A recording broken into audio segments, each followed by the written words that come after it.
Alhamdulillah wala haula wala quwwata illa billah. Shalatu wassalamu ala Rasulillah wa ala alihi wa sahbihi wa mawalah. Bapak Ibu yang dirahmati Allah, alhamdulillah puji syukur kita aturkan kepada Allah Subhanahu wa taala yang masih mengizinkan kita untuk bangun di pagi hari ini dalam kondisi sehat, bisa mendatangi sholat subuh berjamaah, terus pun ditenggo soto nopo-nopo niku. Sambil dengarkan dengan sambil wirid ya misal ini cepet banget kalau nanti kaget kayak meja. Bapak Ibu yang dirahmati oleh Allah Subhanahu wa taala, sebagaimana yang diamanahkan ke saya atau yang saya diamanai, kalau Ahad pagi, Ahad yang keempat, Ahad yang ketiga nanti lalu. Maka temanya adalah tema neraka, dan kita pada pertemuan bulan lalu sudah menjelaskan tentang sebab-sebab orang masuk neraka. Yang pertama kekafiran, yang kedua kemunafikan, yang ketiga kesyirikan, kemudian yang keempat melampaui batas, dan yang kelima hawa nafsu. Hawa nafsu dan melampaui batas itu mirip-mirip. Nah, ketika melampaui batas dan hawa nafsunya masuk dalam level kekafiran dan kemunafikan atau kesyirikan, maka kekal di neraka. Tapi nek melampaui batas dan hawa nafsunya itu tidak sampai pada level kekafiran atau kemusyrikan, maka masih bisa selamat dari neraka. Tentu sak selamat-selamatnya ini neraka itu bukan urusan mudah, itu urusan yang sulit. Bahkan sampai Abu Thalib itu kecelup kakinya di neraka atau dijilat api oleh neraka di bagian bawah kepalanya atau otaknya melepuh gitu kan. Jadi itu bukan perkara yang mudah sehingga wis rapopo mampir rokok delok ampun mboten. Karena makanya Nabi SAW itu selalu kalau berdoa minta surga itu selalu diiringi minta selamat dari neraka. Allahumma inni as'alukal jannah wa a'udzubika minan nar. Itu mesti sepaket. Jadi ampun jangan terlalu pede sehingga jaluk emong surga wae gitu kan. Karena ada orang yang masuk surga ning mampir neraka gitu kan. Tapi tentu kita mengikuti contoh Nabi SAW, yaitu ketika minta surga juga minta selamat dari neraka. Dan juga jangan kayak sebagian orang-orang sufi yang kemudian mereka aku ora njaluk surga, ora njaluk neraka, aku njaluk ridho Allah. Itu nggih kurang tepat, karena Nabi yang mencontohkan doa-doa untuk minta surga dan minta selamat dari neraka itu Nabi yang mencontohkan. Ketika kita nyontoh Nabi maksud itu terus salah gitu kan. Terus dia yang benar gitu kan. Nah, itu tentu bukan perkara yang bisa dibenarkan ya. Artinya ketika panjenengan bisa beribadah dengan motivasi mencari ridho Allah itu baik dan bahkan sangat baik. Tapi kalau itu juga belum bisa, maka paling boten nggih jenengan dalam ibadah berharap surga Allah atau takut neraka Allah itu juga masih dalam wilayah yang baik. Nah, jadi gak baik kalau yang diminta adalah ujiane manusia. Jadi gak baik. Aku sholat dan dilem karo tanggoku, nah niku boten tepat, keliru. Bapak Ibu yang dirahmati oleh Allah Subhanahu wa taala.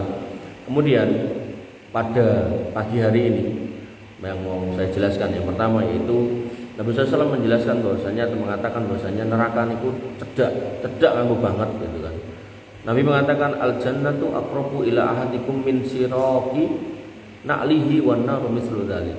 Jenenge surga kuwi cerak banget ning kowe kabeh. Cerake ngluwihi cerake tali sendal. Sendal jepit niku lho ten taline. Nah, enten jepitane kalih sing nika kalih nika. Nah, neraka kalau surga kuwi luwih cerak timbang tali sendal. Kenapa? Nek tali sendal ini kan jarak itu antara tali itu kali kulit dengan ini. Tapi ada orang-orang yang kemudian dia tidak berjarak dengan kekafiran, dengan kemudian mengucapkan kata-kata yang bisa membuatnya murtad.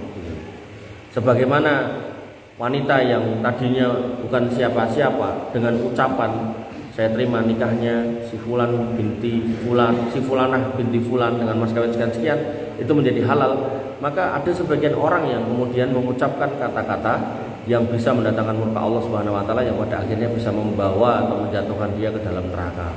Misal ada orang-orang yang mengatakan, "Oh, udan dek bengi iki goro-goro tari payung." Enten biasanya ngoten niku. "Oh, udan dek bengi iki goro-goro enek bintang iki bintang kuwi." "Oh, udan dek bengi iki mergo ramalane mbah iki bener." "Oh, udan dek bengi iki mergo wis disajeni sebelah kene sebelah kono." Nah, hal seperti ini lebih dekat daripada tali sendal, karena tali sendal dengan tinggal dan ngajengan toh. Nah, tapi ucapan-ucapan seperti itu tadi itu bisa kita ucapkan bahkan itu menempel pada pikiran dan hati kita, maka semua ucapan-ucapan yang menyimpang dari akidah yang benar itu bisa berpotensi menjatuhkan diri ke dalam neraka. Oleh karena itu maka kita harus hati-hati bahkan dalam berucap. Makanya Nabi SAW mengatakan, "Man kana yu'minu billahi wal yawmil akhir," kalau memang kalian itu beriman pada Allah dan hari akhir, falyaqul khairan aw liyasmut, maka ucapkan kata-kata yang benar atau diam. Ucapkan kata-kata yang baik atau diam. Kemudian Nabi SAW mengabarkan bahwasanya surga dan neraka itu sampai berdebat. Jadi surga dan neraka itu memang bentuknya ngoten nika, tapi mereka bisa berdiskusi. Sebagaimana gunung itu juga bisa berdiskusi, sebagaimana kemudian langit juga bisa berbicara ketika Allah menghendaki. Monggo Pak Budi. Maka disebutkan dalam sebuah riwayat Nabi SAW bersabda, "Tahajjatin naru wal jannatu wa qalatin nar."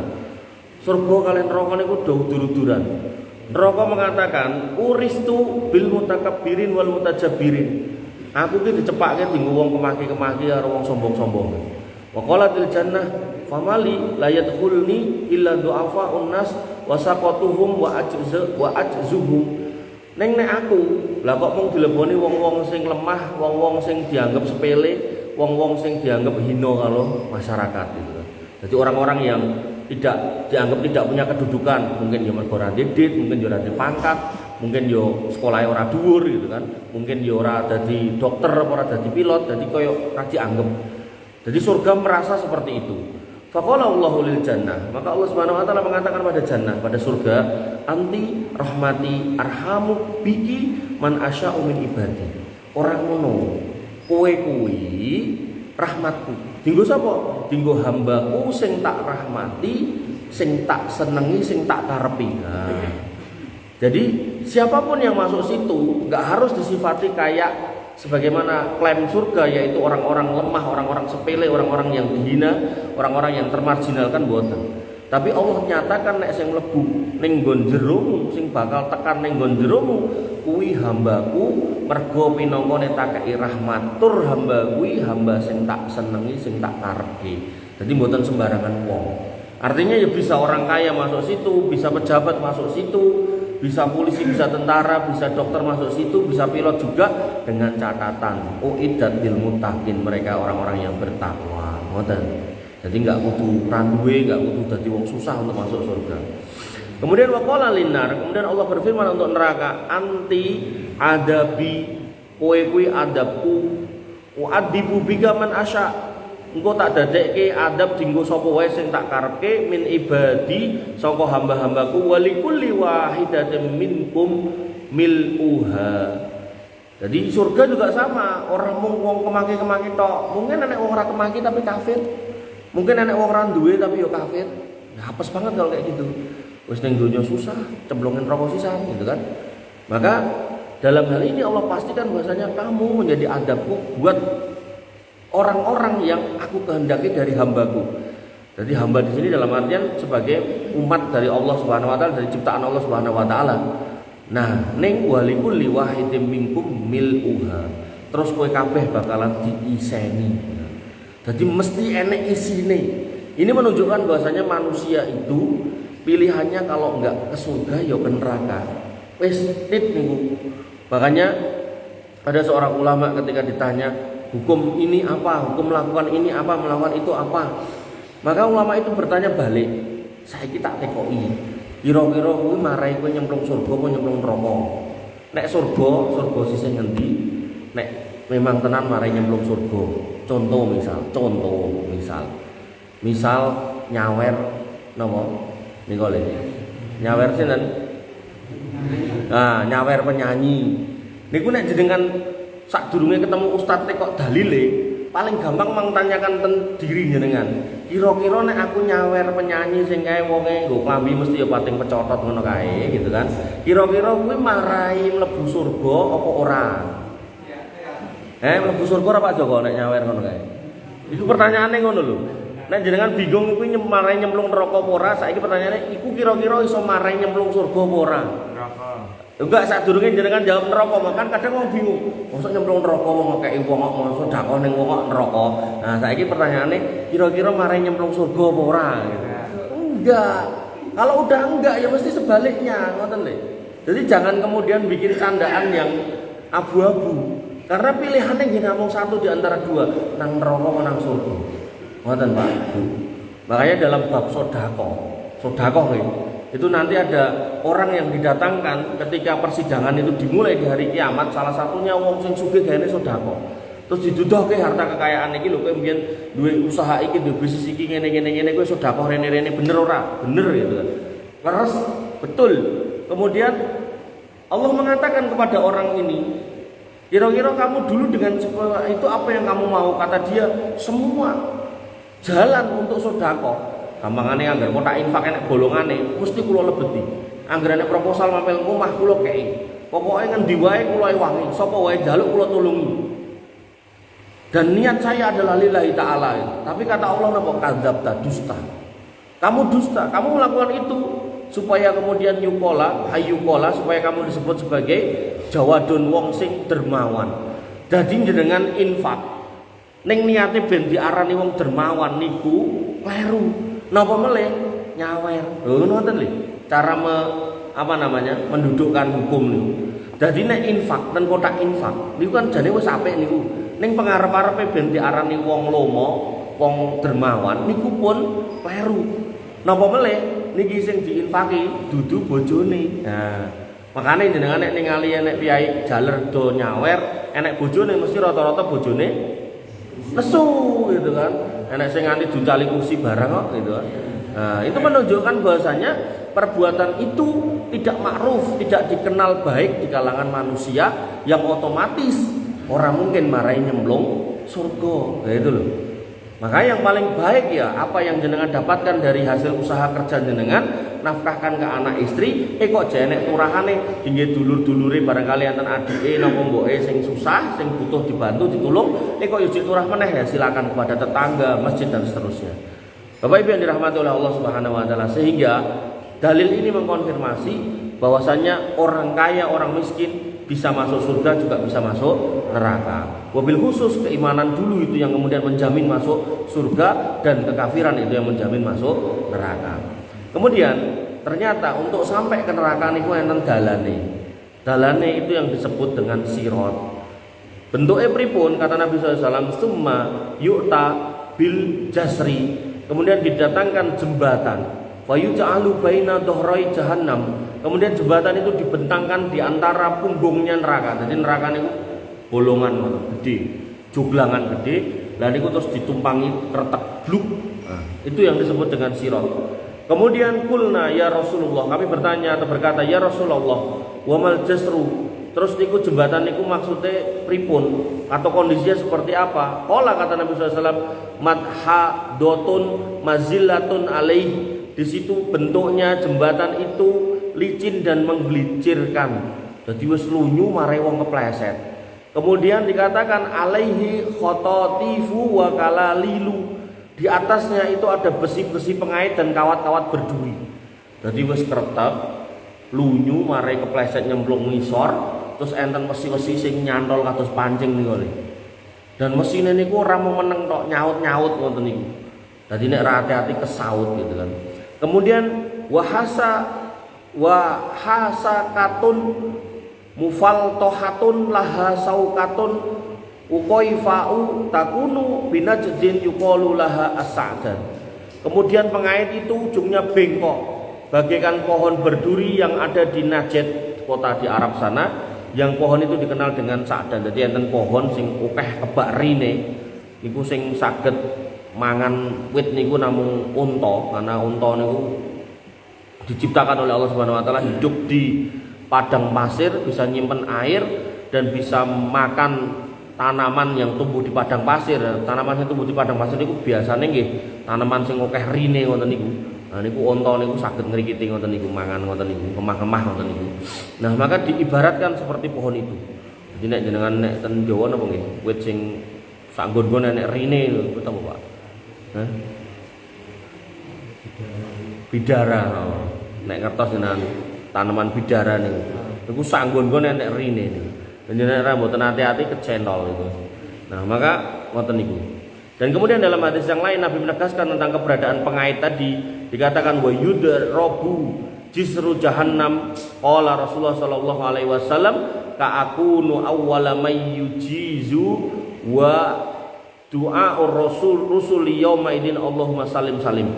Dan dibentangkanlah di jembatan jahanam, maka aku adalah orang yang pertama melewatinya, kata Nabi SAW. Kemudian doa para rasul saat itu, ya Allah selamatkanlah, selamatkanlah. Jadi begitu Nabi sudah lewat dan sudah selamat, maka kemudian Nabi mendoakan orang-orang yang lewat setelahnya, yaitu umatnya, ya Allah salim salim, selamatkan, selamatkan. Wabihi kalalibu mislu syauqi as-sa'dan. Dan di atas jembatan itu ada pengait-pengait seperti duri pada pohon sa'dan.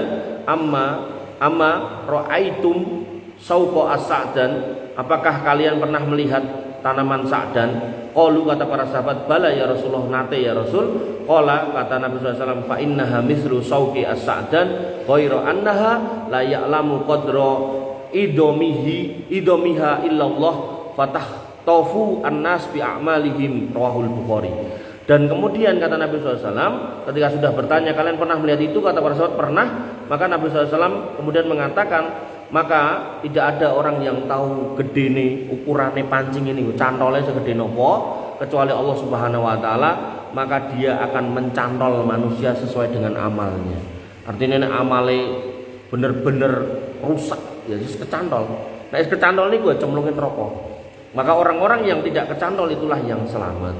Bapak Ibu yang dirahmati oleh Allah Subhanahu wa taala. Sehingga kalau kita membicarakan tentang sirat, maka sirat itu sifatnya yang pertama dia licin, sehingga sangat dikhawatirkan siapa saja yang lewat bisa kepleset. Kemudian yang kedua, setelah licin dia juga menggelincirkan. Jadi wis lunyu tur marai kepleset. Maka para ulama telah menerangkan maksud dari menggelincirkan, yaitu ia bergerak ke kanan dan ke kiri, jadi goyang. Atau jenengan nek ningali napa piyai sing pitulasan nganggo napa kae bambu dikei lunyu-lunyu ngono, terus sok-sok ya obah barang ngoten niku. Dadi wis lunyu obah. Angel niku. Angel. Tapi buat orang-orang yang kemudian amalnya baik, mayar mengenten insyaallah. Nah, goyang kiri dan kanan sehingga membuat orang itu akan tergelincir dan jatuh. Kemudian sirat juga memiliki besi pengait yang besar, penuh dengan duri, ujungnya bengkok. Ini menunjukkan siapa saja bisa terkena pengait ini dan tidak bisa lepas dari cengkramannya. Maka terpeleset atau tidak, tergelincir atau tidak, tersambar atau tidak, semua ditentukan amal ibadah dan keimanan kita. Makanya nanti ada Abu Bakar As-Siddiq, orang yang membenarkan semua apa yang diucapkan Nabi SAW, maka dia orang yang paling selamat dalam hal ini tentunya. Oleh karena itu maka kita jadi orang beriman, nggak usah kemudian terlalu banyak mikir, nggak usah terlalu banyak pertimbangan. Kalau emang itu ayat, itu hadis sahih, sami'na wa amanna, aku dengar dan aku imani. Kemudian kalau mau ngamalkan, ittaqullah mastata'tum, tak amalke sak mampuku. Kon mangkat haji, duit mangkat, ora usah kosak-kose. Sawahe akeh dadi cuil sithik ra apa-apa mangkat haji gitu kan. Bapak Ibu yang dirahmati oleh Allah Subhanahu wa taala, sirat tersebut terbentang membujur di atas neraka jahanam. Maka barang siapa yang terpeleset dan tergelincir atau terkena sambaran besi yang pengait tadi, maka ia akan terjatuh ke dalam neraka jahanam. Dan sirat tersebut sangat halus sehingga sulit untuk meletakkan kaki di atasnya. Jadi lunyu, goyang-goyang, marai kepleset. Sirat tersebut juga tajam yang dapat membelah telapak kaki orang yang melewatinya, karena sesuatu yang begitu halus namun tidak bisa putus maka akan menjadi tajam. Sekalipun sirat tersebut halus dan tajam, manusia tetap dapat melewatinya karena Allah Subhanahu wa taala kuasa menjadikan manusia mampu melewatinya. Makanya pada hadis berikutnya disebutkan tentang keadaan manusia ketika melewati sirat. Riwayat yang pertama, an Abi Hurairah radhiyallahu an, dari Abu Hurairah radhiyallahu an, Nabi SAW bersabda, "Wa tursalul amanatu warrahimu fatakumani janabatai as-sirat yaminan wa shimalan fayamurru awwalukum kalbar." Lalu diutuslah yang namanya amanah. Jadi amanah mungkin dibentuk ke makhluk, dan juga rahim, tali silaturahim itu juga dibentuk ke makhluk, dan keduanya berdiri di samping kiri dan kanan dari sirat. Dan orang yang pertama melewati sirat itu lewati cepet kayak kalbar, kayak kilat, celap wonten mawon. Nah, kemudian para sahabat bertanya, "Qultu bi abi anta wa ummi ya Rasul." Dengan bapakku dan ibuku, demi bapakku dan ibuku, aku siap berkorban untuk mendapatkan jawabannya. Kamaril bar, apakah yang dimaksud dengan seperti kilatan, seperti barak? Qala, kata Nabi SAW, alam taro ilal barqi kaifa yamurru wa yarji'u fi tarfati ain. Apa kamu enggak ngerti yang namanya kilat itu mak kecelap cuman sak kedepaning moto? Yo ngono kuwi. Maka orang-orang yang punya iman yang sangat baik, amal yang sangat baik, menjauhi dosa-dosa besar, maka dia bisa melewati sirat yang sedemikian mengerikan dengan sangat mudah. Makanya pentingnya memperbaiki iman dulu di hari ini, mumpung masih dikasih hidup. Summa kamari rih, kemudian orang kedua dia akan lewat seperti angin, tiupan angin. Summa kamari toir, kemudian ada orang yang berikutnya yang ketiga lewat seperti lewatnya burung-burung. Jek iso didelok. Nek angin kan mawus ngoten to. Tapi nek si burung niku jek ketok, tergantung burunge napa, makin gede mabure makin alon. Wasaddir rijal tajri bihim a'maluhum, dan kemudian ada juga wasaddir rihal, bukan rijal, salah titik. Dan kemudian ada juga orang yang lewat seperti kuda yang berlari kencang, dan mereka melewati sirat itu sesuai dengan amalnya masing-masing. Makin okeh amalnya, makin kuat imannya, tentu makin cepat. Kemudian wa nabiyyukum qaimun 'ala sirat yaqulu rabbi salim salim, dan nabi kalian waktu itu berdiri di atas sirat, di ujungnya tentunya, bukan di tengah-tengahnya. Kemudian mereka berdoa, beliau berdoa, ya Allah selamatkan hatta ta'jiza a'malul ibad hatta yaji ar-rajulu fala yastati'u as-sayra illa zahfan. Maka umat Nabi SAW itu akan diselamatkan sesuai dengan amalnya, sampai datang yang paling terakhir orang-orang dengan amal yang sangat sedikit, bahkan dia bisa selamat ning dadak karo brangkang. Maka Bapak Ibu yang dirahmati oleh Allah Subhanahu wa taala, ketika umur kita masih ada, Allah Subhanahu wa taala memerintahkan kita wal tangdur nafsu ma qaddamat ligot, maka periksalah apa yang sudah dipersiapkan untuk hari esok. Ketika itu sifatnya adalah amal solih maka ditambah, ketika itu sifatnya dosa maka dikurangi, ketika dosa yang pernah berlalu dan kita masih ingat maka ditobati. Dua sebab inilah yang kemudian akan mempermudah kita melewati sirat. Kemudian Nabi SAW menuturkan lagi, qala wa fi hafatai as-sirat kala libu mu'allaqatun ma'muratun bi akhdhi man umirat bih. Maka di dua pinggir sirat tersebut terdapat besi pengait kayak pancing nih kok, yang bergelantungan untuk menyambar siapa saja yang diperintahkan untuk disambar. Vut gitu. Maka siapa yang kemudian kecantol ya kecantol. Kemudian wa mahdusun najin wa makdusun finnar. Maka ada yang terpeleset namun selamat. Nanti sempat kecantol neng selamat. Tapi ada juga yang kemudian kecantol kemudian kejungkir dan nyemplung ke neraka. Maka dalam konteks itu, misal ning donya wonge lihai, pinter kungfu, pinter mencolot, pinter parkur, maka nggak ada gunanya parkur itu ketika memang dia datang ke sana tidak membawa amal atau keimanan yang baik. Arep ngindar raiso, karena memang itu cantolan itu memang sudah diperintahkan cantolan si fulan kae lho. Kenapa kok dicantol? Karena kekafirannya. Kenapa dicantol? Karena kemunafikannya. Kenapa dicantol? Karena kemusyrikannya. Kenapa dicantol? Karena dosane kokean. Ketu nganti tuwek kon leren ning mendem ra gelem gitu kan. Nah, maka dicantol dan itu sudah ngerah orang. Jadi bukan kemudian kayak di dunia, wus kita bisa hindar itu enggak. Jadi kalau emang di sana itu sudah diperintahkan cantol si fulan, ya cantol gitu. Bapak Ibu yang dirahmati oleh Allah Subhanahu wa taala, riwayat yang kedua Nabi SAW mengatakan al-mu'minu 'alaiha katorfi wal barqi warrihi wa ajawidi al-khayli warrikab. Orang-orang mukmin melintasi jembatan di atasnya, yaitu sirat tadi seperti kilat, ada juga yang seperti cahaya, ada yang seperti angin, ada yang seperti kuda, dan ada yang seperti kendaraan pada umumnya alon-alon andong nih. Kemudian fanajin muslimun wa najin makdusun wa makdusun fi nari jahannam hatta yamurru akhiruhum yuhbasu sahban. Maka ada yang selamat tanpa luka. Nah, ini orang yang amalnya banyak, imannya kuat. Ada yang selamat tapi penuh luka, dan ada yang tergelincir ke dalam api neraka jahanam, hingga yang terakhir dari mereka melintasi jembatan dengan terseret-seret. Jadi terseok-seok beranggang karo-karon karena udah kecantol-cantol, tapi ternyata Allah izinkan untuk selamat. Ini riwayat yang kedua. Bapak Ibu yang dirahmati oleh Allah Subhanahu wa taala, maka riwayat yang ketiga, wa minhum mayyubaku bi amalihi wa minhum yujardalu summa yanju. Di antara mereka ada yang binasa disebabkan amalnya, dan di antara mereka ada yang tergelincir namun kemudian selamat.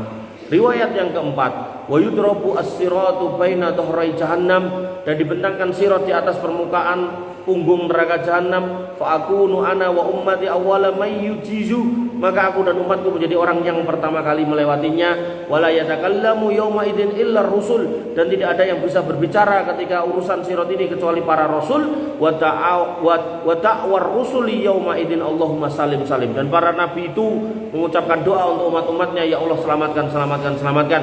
Fa minhumul mu'min baqiya bi amalihi wa minhumul mujaza hatta yunajja, di antara mereka ada yang tertinggal dengan sebab amalnya, di antara mereka ada yang dibalas sampai dia kemudian selamat dari sirat. Kesimpulannya Bapak Ibu yang dirahmati oleh Allah Subhanahu wa taala, riwayat-riwayat tadi bisa disimpulkan yang pertama, ketika manusia melewati sirat, maka amanah dan yang namanya hubungan silaturahmi itu akan dibentukkan dalam bentuk makhluk, dan mereka menyaksikan manusia yang dulu ning donya kon nyekel amanah karo kon nyekel tali silaturahmi, tapi kemudian enggak bisa merucut. Maka ketika itu merucut, hati-hati nanti mari merucut di sirat. Ini menunjukkan betapa pentingnya menunaikan amanah dan menjalin silaturahmi. Barang siapa yang melalaikannya, maka dia akan merasa gemetar karena disaksikan oleh amanah dan silaturahmi saat melewati sirat. Nah, orang itu kalau sudah geter, itu enggak pede, otomatis omongannya buyar. Kula nanti satu ketika niku pengaosan ten kampung sing sak RT kali Pak Jokowi, waktu Pak Jokowi masih presiden. Niku pengajian haji. Dan kula delalah pas golek masjid niku judulnya masjidnya Baitur Rahim. Nah, kula ngangge GPS. Nah, kula diuncalke kali GPS niku ten Banyuanyar sing sisih lor. Terus kok sepi. Terus akhirnya kalau ditelepon kali panitiane, "Tat kok belum datang? Saya itu udah nyari masjid ini nggak ketemu, Pak." Akhirnya kalau dikai Sherlock. Ning Sherlocknya bukan Sherlock sing kula pencet kula iso ketutke, tapi Sherlock napa niku? Status posisi terkini nih oleh. Jadi kula ya akhirnya dadak menelusur ngoten niku. Mudah-mudahan jenengan paham maksud kula niku. Nah, begitu kula goleki ternyata sak RT kali Pak Jokowi, dan jalan menuju masjid niku juga bendera, Pak. Bendera Ikatan Persaudaraan Haji Indonesia IPHI cabang Banyuanyar itu, cabang Banyuanyar. Nah, sampai masuk situ masjidnya gede atau ya lumayan cukup gede lah itu. Di dalamnya itu para jamaah haji yang udah sepuh-sepuh dengan baju putih-putih semua gitu. Jadi kula wis kleru sik, dadi wis rada grogi sik, goleki kemringet wong sore-sore gitu kan. Terus delok bendera sak pirang-pirang wis tambah grogi. Begitu kemudian sudah di hadapannya para mbah-mbah haji tadi tambah grogi meneh. Terus buka materi, udah saya susun rapi sesuai permintaan panitia nih. Pas tak goleki ora enek gitu. Wah, wis tambah ra karu-karuan gitu kan. Aduh wis kemringet tadi si panitiane napa istilahnya pembukaan jelaske wah ini wah macam-macam lah pembukaan ngoten niku. Kula goleki materi, kula kontak santri kula ten omah, kula kan ngirim materi kok ora enek sing nyaut gitu. Akhirnya golek materi sak eneng-eneng gitu. Tapi yo bener-bener pas ngomong itu awalnya itu grogi. Makanya kenapa ini tadi silaturahim dan si sinten wau amanah dibentuk dalam bentuk makhluk, apakah yo kaya menungso atau kaya sapa mboten mudeng kula. Ana gak dijelaskan di situ. Niku gatekke itu mesti nanti orang-orang yang ning donya kuwi dikai amanah ning ora amanah, atau orang-orang yang ning donya niku dititipi dulur ning ora njaga peseduluran, wis grogi sih. Jenenge dalane lunyu tur goyang-goyang, grogi. Otomatis gampang pleset gitu loh. Makanya yang paling aman niku panjenengan jaga itu silaturahmi, jaga itu amanah, kemudian panjenengan perbanyak amal, kurangi dosa, kemudian kuatkan lagi akidah, tentu itu menjadi solusi agar selamat dari sirat. Kemudian yang kedua, kecepatan manusia ketika melewati sirat itu begitu bervariasi. Ada yang cepat, ada yang lambat, dan sirat itu halus dan tajam. Kecepatan dan kelambatan mereka tergantung bagaimana keimanan dan pengamalan mereka kepada perintah-perintah Allah Subhanahu wa taala. Kemudian yang ketiga, di antara manusia ada yang lewat sirat dengan sangat cepat seperti kedipan mata, ada yang seperti kilat, ada yang seperti angin, ada yang seperti burung, dan ada yang seperti kuda, dan ada yang seperti kendaraan kados andong dan seterusnya itu. Kemudian yang keempat, di antara mereka ada yang melewati sirat dengan merangkak pelan-pelan. Nah, ini akhirnya berlaku filosofi wong Jawa, alon-alon paten kelakon, yang penting tekan, penting ra kejegur. Ada yang berjalan dengan menggeser pantatnya sedikit demi sedikit ngesot. Nah, coba. Ada pula yang bergelantungan hampir-hampir jatuh ke dalam neraka. Jadi berangkang karo mboceki sing di niku lho, napa sirote niku. Dan ada pula yang dilempar ke dalamnya, kecantol nyemplung, enten sing boten dicantol nyemplung gitu kan. Enten sing meneng wae kecemplung gitu kan. Kemudian yang kelima, besi-besi pengait baik yang bergelantungan dengan sirot maupun yang berasal dari dalam neraka akan menyambar sesuai dengan keimanan dan ibadah masing-masing. Jadi ada yang dari atas bus, ada yang dari bawah but, ada yang dari samping ini. Jadi pokoknya mengerikan. Kemudian yang keenam, yang pertama kali melewati sirot adalah Nabi Muhammad SAW dan disusul oleh umatnya. Kemudian setiap Rasul menyaksikan umatnya masing-masing dan mendoakan umatnya masing-masing dengan doa yang sama, Allahumma salim salim, ya Allah selamatkan selamatkan. Dan yang bisa ngomong cuman para nabi, liyane ora iso ngomong, meneng wae menikmati cara untuk lewat dari sirot. Yang kedelapan, ketika melewati sirot setiap mukmin akan diberi cahaya sesuai dengan amalnya masing-masing. Hal ini berdasarkan sabda Nabi SAW, yauma taral mu'minina wal mu'minati yas'anuruhum baina aidihim wa bi aimanihim, sebagaimana firman Allah Subhanahu wa taala yang diriwayatkan dari Ibnu Mas'ud dalam menafsirkan firman Allah. Jadi Allah berfirman pada Quran surat Al-Hadid, yauma taral mu'minina wal mu'minati yas'anuruhum baina aidihim wa bi aimanihim, pada hari itu engkau melihat orang-orang mukmin cahaya mereka menerangi di hadapan mereka, sebelah kanan mereka, kiri mereka dan depan mereka.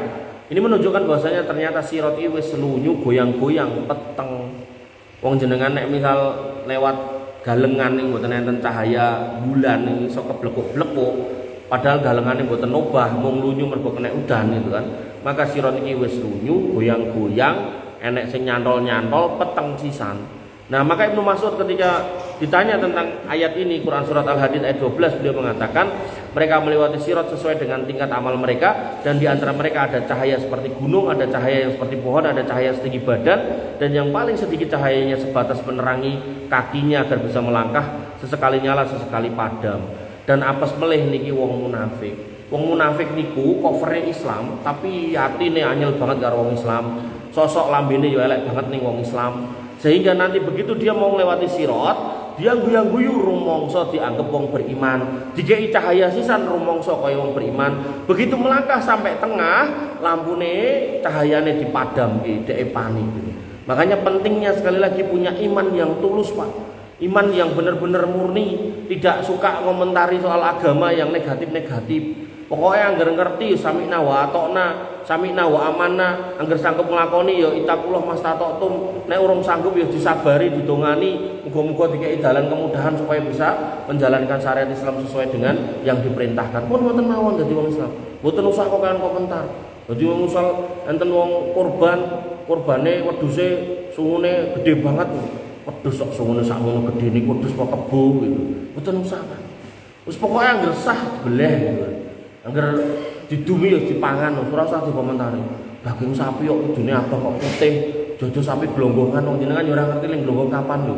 Maka hal-hal seperti ini jangan menjadikan kebiasaan kepada kita, sehingga kita kemudian bukannya menyemarakkan masjid tapi malah kemudian mengeluarkan kata-kata yang kemudian membuat orang-orang jadi enggak semangat. Makanya ada mbah-mbah niku saking semangate, wah iki wis wayahe dhuwur. Dek mangkat dhisik sampai masjid mboten enten piyai. Wah, wayah dhuwur rong enek sing adan, tak adan beliau. Wis mbah-mbah adan kan. Umure 72 atau 73. Adan dia, Allahu Akbar.